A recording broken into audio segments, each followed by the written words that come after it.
The Wars of the Roses was this mass feud between two families, the Lancasters with the red roses and the Yorks with the white.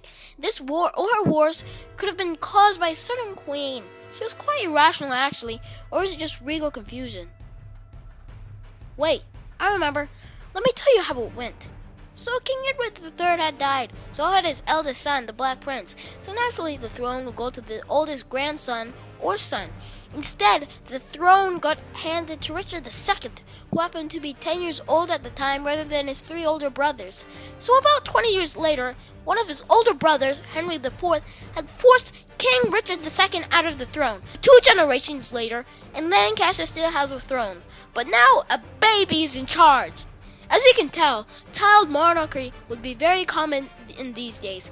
Anywho, this baby, which is Henry VI, would obviously have no mental power to rule Europe, so the advisors took control. This lasted quite a while until about early adulthood, but even then, he still didn't have that strong of a will. Thus, the advisors was like, hey! And Henry was like, what?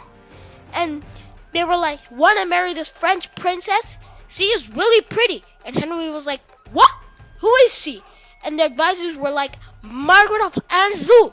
And they got married. Margaret was very power-hungry and cunning.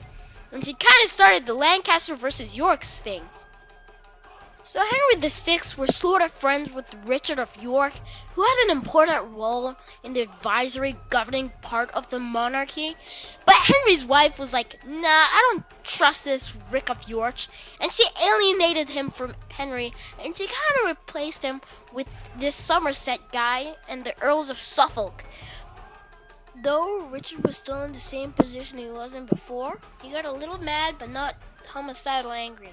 So then he went to lodge a complaint to the Regency about how terrible their strategies and handling in the war against France were, and Margaret got so mad that she relocated Richard to Ireland. Richard was so ticked off, so he made an army and came back to arrest those guys who replaced him, the Somerset guy and his dudes. And Richard was like, yay, we succeeded. And then he became protector of the realm, and it was like, super yay. But Henry was like, what? Oh, what? Henry's mentality is breaking down. So Henry had his mental breakdown for a couple months, and then he woke up and Margaret was like, hey, Richard tried to attack us, right? And Henry replied, yeah. And Margaret was like, so why is he a protector if he arrested Somerset and those earls and attacked us? Henry was like, okay, Mr. York, you're not protector anymore.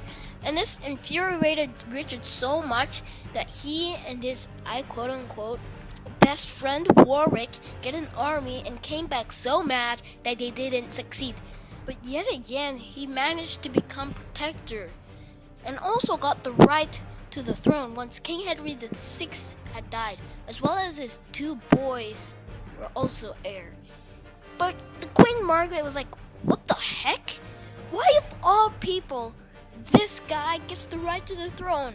Being so frustrated, she got her men to make Richard of York rest in peace.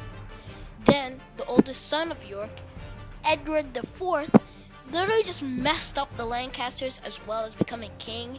And with that, they captured Henry VI. So Margaret got scared as heck, and so she ran away as well as with his son that no one knew about. Meanwhile, the late York's best friend, Warwick, becomes incredibly powerful, maybe like a king, but Edward was still relaxing on the throne. He was quite sensitive about the Lancasters, and he would absolutely eliminate any Lancastrian things he saw. Meanwhile, Warwick was beating the Lancastrian essence out of the place. Edward was having an arranged marriage with a French princess, but Edward was like, nope, and he bailed. Warwick realized the change of events, and he suddenly had a change of eyes, and he thought Lancasters are actually not that bad after all. Yorks are the real untrustworthy weak dollar with him. So what happened? Henry VI came back, escaped for a little while, but then Edward took back the throne. Edward died peacefully with a crown on his head. Then there are his kids. When he died, his oldest son was going to take the throne, but his uncle Richard III, the other son of Richard York, was like, nope, nope, nope to them. Your daddy didn't marry the right person, so that automatically makes me king, and I can go to jail. And so they did. But the son and his younger brother just disappeared with no trace left behind. At the time, Richard III's regency was controversial, so this made it easier for one of King Edward's, the original, descendants, Henry Tudor, to take up the throne. Henry Tudor was a Lancaster, just so you know. So Mr. Tudor gathered up some Lancasters to make an army, then went over to Richard and just took him and his army out easily, and then became king. And then he married the sister of the disappeared Princess of York, and he just ended the Wars of the Roses. Yay!